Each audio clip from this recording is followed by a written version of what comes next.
Shalom Bapak Ibu Saudara yang dikasihi Tuhan. Jumpa lagi di podcast Renungan Pagi Mutiara hari ini, yang setia menyapa dan menemani saudara di dalam doa dan renungan firman Tuhan. Dan di kesempatan pagi hari ini, renungan firman Tuhan akan mengangkat judul Kuasa Iman yang Sederhana. Nas firman Tuhan terambil dari Markus pasal yang kelima, ayat 25 sampai dengan ayat yang ke-34. Demikian firman Tuhan. Adalah di situ seorang perempuan yang sudah 12 tahun lamanya menderita pendarahan.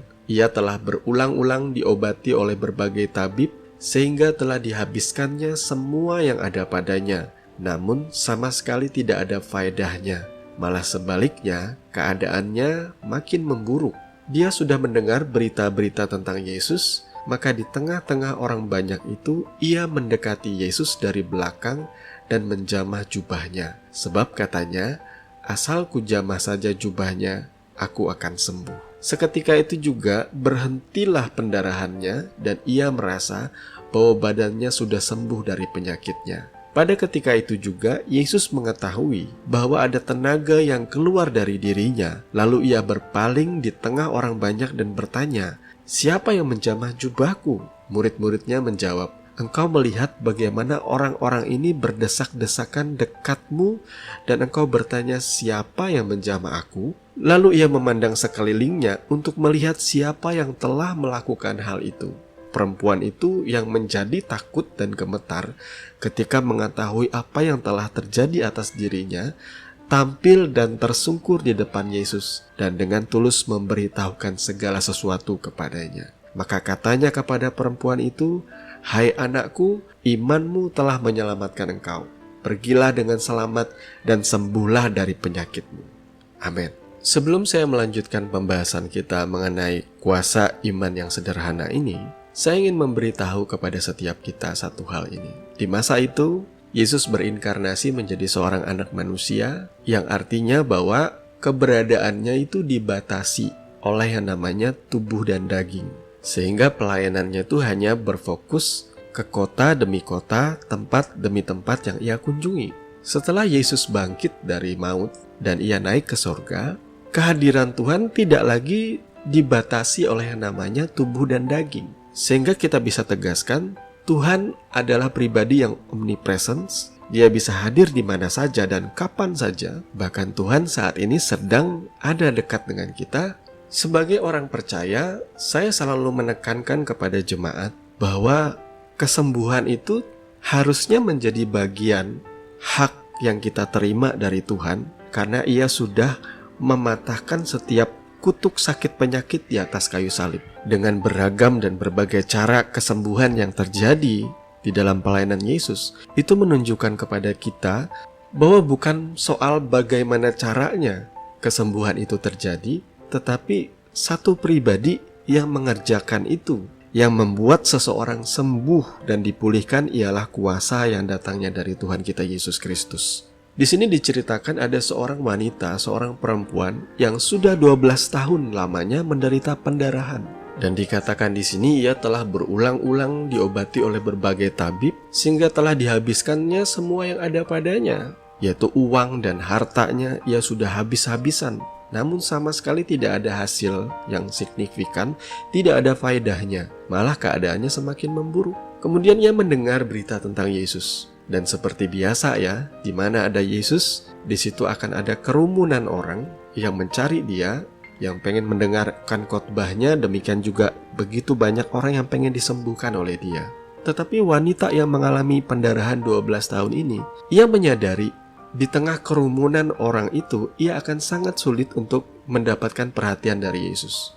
Sehingga ia memiliki satu keyakinan iman yang sederhana. Asal kujamah saja jubahnya, aku akan sembuh. Jadi di antara begitu banyak orang yang ingin mendapatkan jamahan Tuhan, ingin disentuh oleh Tuhan, ingin Tuhan meletakkan tangannya atas dirinya supaya ia sembuh, perempuan ini sebaliknya. Ia justru memiliki iman, cukup kupegang ujung jubahnya saja, aku akan sembuh. Dan ketika ia melakukan itu, dengan imannya yang simpel, sederhana tadi, ia seketika itu juga disembuhkan. Pendarahannya berhenti dengan total. Dan uniknya di sini, Yesus mengetahui karena ia merasa ada tenaga, Mungkin kalau bahasanya orang gereja sekarang, ada urapan yang keluar dari dirinya. Lalu ia berpaling di tengah orang banyak. Siapa yang menjamah jubahku? Dan jawaban murid-muridnya ini memang logis. Tuhan, Engkau melihat bagaimana orang-orang ini berdesak-desakan di sekitarmu. Dan Engkau bertanya, siapa yang menjamah aku? Ya jelas semua orang menjamah Engkau, Tuhan. Semua orang sedang mengurumuni Engkau dan menjamah Engkau. Lalu Yesus memandang sekeliling untuk melihat siapa yang telah melakukan hal itu. Dan perempuan ini jadi ketakutan, gemetar. Kemudian ia tersungkur di depan Yesus dan memberitahukan bahwa ialah yang sudah menjamah ujung jubah Yesus. Maka kata Yesus kepada perempuan itu, "Hai anakku, imanmu telah menyelamatkan engkau. Pergilah dengan selamat dan sembuhlah dari penyakitmu." Yang saya mau kasih tahu di sini ialah sentuhan dari perempuan ini itu berbeda daripada semua orang yang mengurumuni Yesus, karena perempuan ini melakukannya dengan iman. Ia datang, ia mencari Tuhan, dan ia memegang ujung jubah itu dengan imannya yang sederhana. Sehingga Yesus berkata, "Hai anakku, imanmu telah menyelamatkan engkau." Jadi Bapak Ibu Saudara yang dikasihi Tuhan, tidak peduli dimanapun saudara berada dan kapanpun itu, saudara tidak perlu capek-capek harus mendatangi pastor kesembuhan agar dijamah dan disembuhkan oleh Tuhan. Agar pastor ini menyentuh saudara atau meletakkan tangannya atas hidup saudara, tidak perlu. Pemulihan, kesehatan itu adalah hak bagi setiap orang percaya. Karena Yesus sudah mematahkan dan memakukan semua kutuk sakit penyakit di atas kayu salib. Pertanyaannya sekarang, apakah saudara memiliki iman yang sesederhana wanita ini? Yang di dalam kesederhanaan imannya, ia boleh menerima dan mengalami kuasa kesembuhan Tuhan di dalam hidupnya. Tuhan memberkati firman-Nya. Mari kita berdoa. Bapa Surgawi, Bapa, di dalam nama Tuhan Yesus, kami mengucap syukur untuk pagi hari ini, karena Engkau kembali meneguhkan dan menguatkan kami melalui kebenaran firman-Mu, agar kami boleh memiliki iman yang sederhana.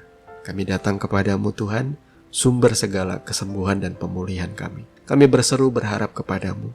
Kami tidak mampu dengan kekuatan kami. Bahkan kami sudah kehabisan akal, kami sudah kehabisan dana, kami sudah kehabisan sumber daya.